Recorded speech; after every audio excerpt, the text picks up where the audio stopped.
Welcome to Proven and Probable, where we focus on metals, mining, and more. I'm your host, Maurice Jackson.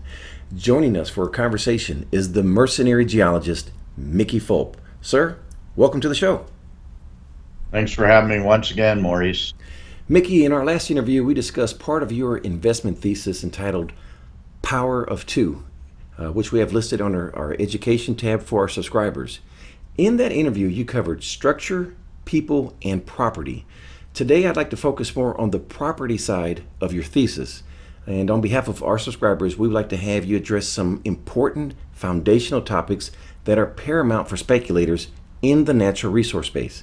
And Mickey, I know you enjoy informing and educating the layman and to help them become a better and more successful speculator in the junior resource sector. Therefore, can you share, is it possible to maintain a conservative approach as a speculator in junior mining companies? Absolutely. An unequivocal yes on that question. This is arguably the highest risk, highest reward venture capital market in the world. So you must, in my opinion, take a conservative approach to buying and selling these stocks. And it's not that hard to do. I mean, look at it. There's 1,450 mining and engineering companies listed on the Toronto Venture Exchange and the Toronto Big Board. And so the trick is to reduce those down to something you can evaluate and decide what you want to be an owner of. So I have methodologies first to reduce that to 5%. So that's less than 100 companies. And right now I own about 2% and around 30 companies, and that's pretty typical for me. So you've got to be able to do that, and I take that as a conservative approach. You're eliminating 98% of these companies, and then we apply the power of two trading methodology, which is a very conservative approach. Now, part of the evaluation process, I want to ask you, do you use the database called CDAR? I probably seldom use CDAR except for company filings, and that happens when their websites are not complete, where they don't have the notice of their annual general meeting or their financials or their management and discussion analysis, commonly called an MD&A. So I do not go to CDAR unless the website is incomplete. CDAR would be the acronym for System for Electronic Document Analysis and Retrieval, and it's exactly equivalent to what is called EDGAR in the US. I should mention that a website that is probably more important to me is called SEDI, SEDI, and that's where you can look at insider holdings and trades, and that's very important. When it comes to projects, we often hear companies convey they have a flagship project. Can you define for us what is a flagship project? That's the one that's most prospective and where their dollars in the ground should be going. So I think it's fundamental that every company have a flagship project, or in case of larger companies, several flagship projects. All right. Now, does the duration it takes for the company to find this flagship project factor into your decision, or are you more concerned that once they identify the flagship project and their ability to make it come to fruition? Well, I generally would not speculate in a company that did not already have a flagship project unless it was a so-called prospect generator, and I soured on that model quite robustly during the downturn in metals space. I'm no longer enamored with the prospect generator model, but certainly the time frame that it takes to advance a project is critical, because a junior generally has a 5 to 7 year lifetime before they restructure, go bankrupt, roll back, kick out management, start all over with a new project. So for that reason, I'm not usually very fond of big projects such as porphyry copper projects where there's only one exit strategy, i.e., sell to a major mining company. And that process to get it big enough generally takes 10 years. So most juniors, unless they have very savvy management, should not get into that space, in my opinion. Now, what are some red flags that usually catch your eye on a flagship project? Well, you can change a lot of things, but there's two things of any project that you cannot change. We can mitigate the engineering, we can do this and that, but you cannot change the geology and you cannot change the geography. So those are two of the first things I look at. I look at the metal, I look at the geology, I look at where it's located, I look at the grade. So those are very key criteria. Now, Mickey, I know you like to filter the truth from promotion, so I have a twofold question here.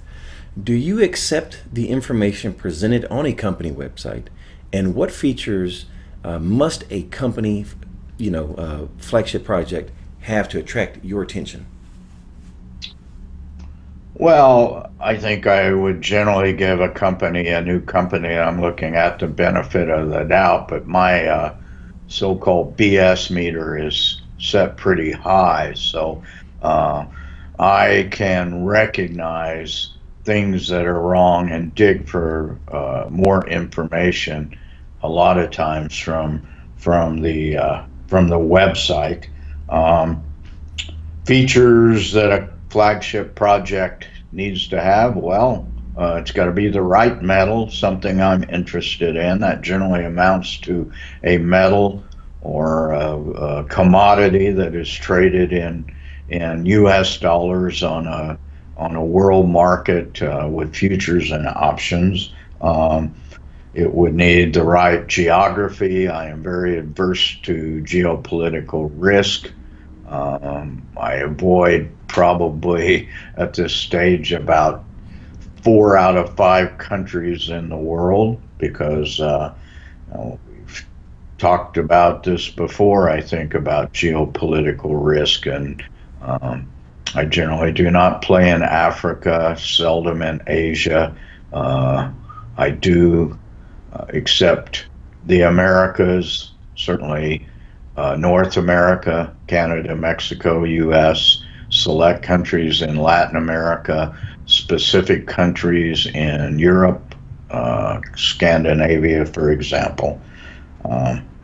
So from that point of view, you want to have an advanced project with the right metal, high grade, infrastructure, not remote, the right management, etc. There's a variety of factors. All right, we'll get to grade here in just a minute for our listeners. Twofold question here again.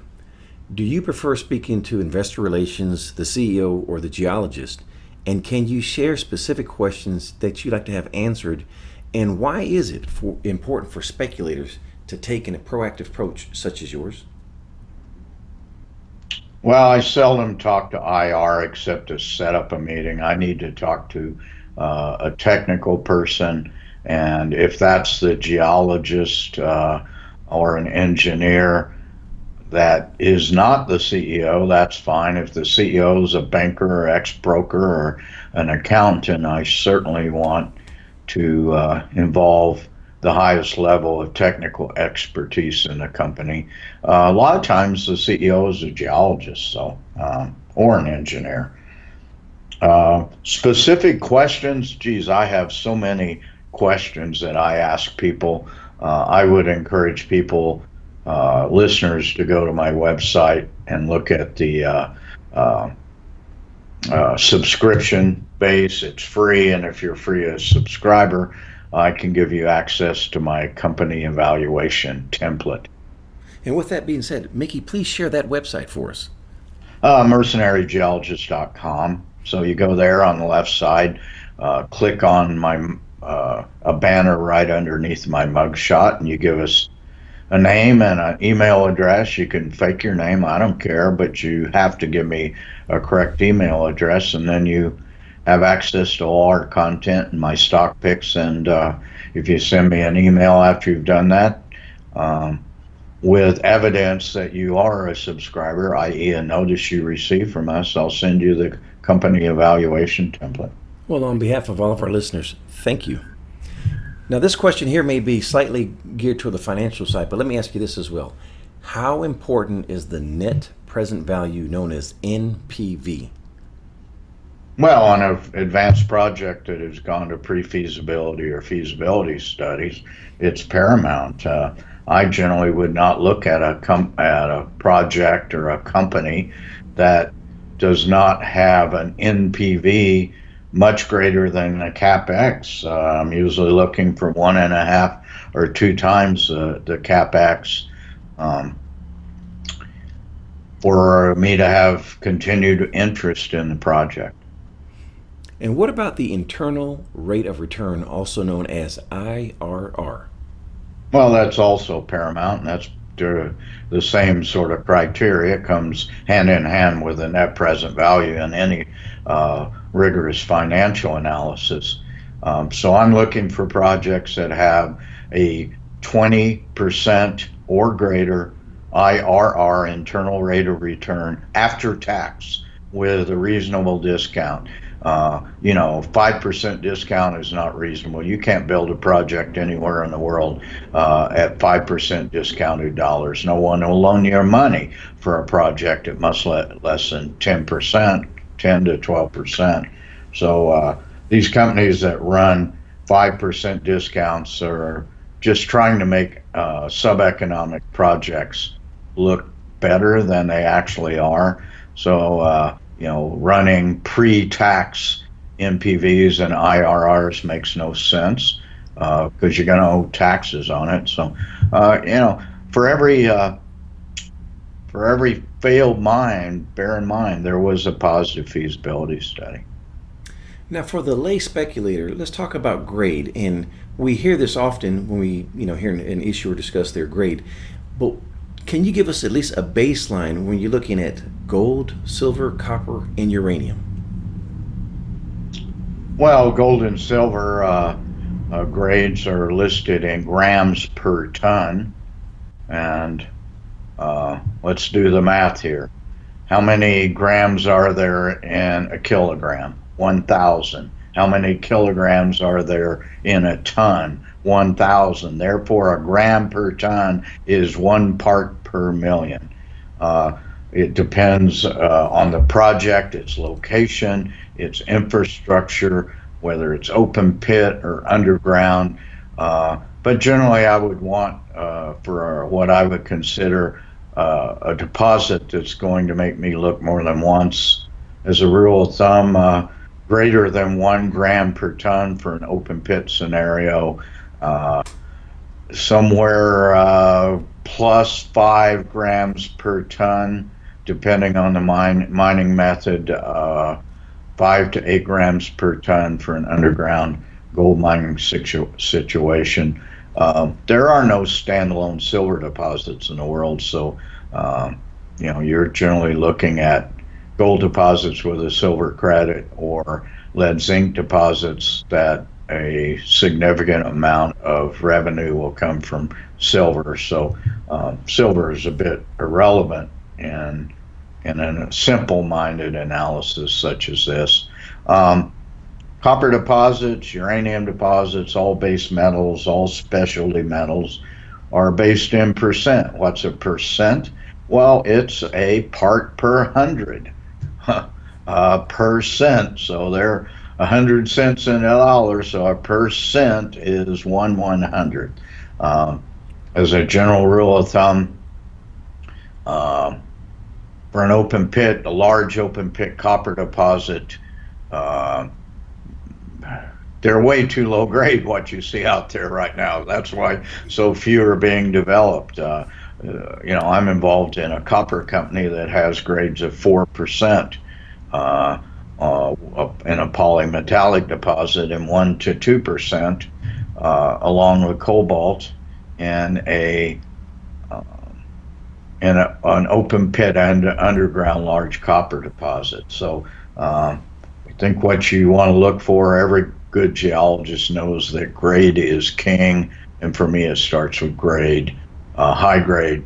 If you have high grade, you can afford to accept uh, the difficulties of mining and the problems that are not recognized in a pre-feasibility study. It gives you some margin for error, and as we all know, uh, perfect does not exist in this world unless you're keeping score in a true false test or a multiple choice test, or a baseball player can pitch a perfect game, or you can roll a perfect game 300 in bowling. But perfect does not exist, and perfect certainly does not exist in the mining industry.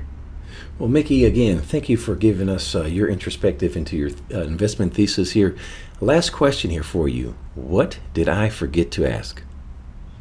I don't really know.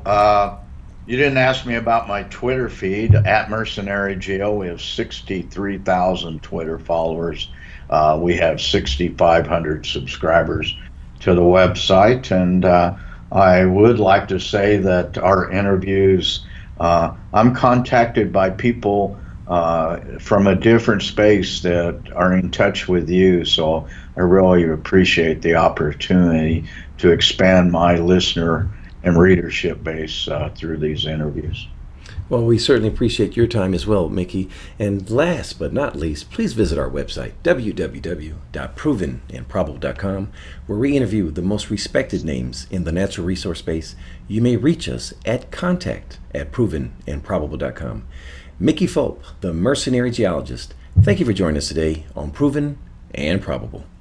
Thank you for joining us today on Proven and Probable. Remember to like and subscribe for more conversations with the most respected names in the natural resource space. Check out our website at www.provenandprobable.com. The information presented on Proven and Probable is provided for educational and informational purposes only, without any express or implied warranty of any kind, including warranties of accuracy, completeness, or fitness for any particular purpose. The information is not intended to be and does not constitute financial, investment, or trading advice, or any other advice. You should not make any financial, investment, or trading decision based on any of the information presented without first undertaking independent due diligence and consultation with a professional broker or competent financial advisor.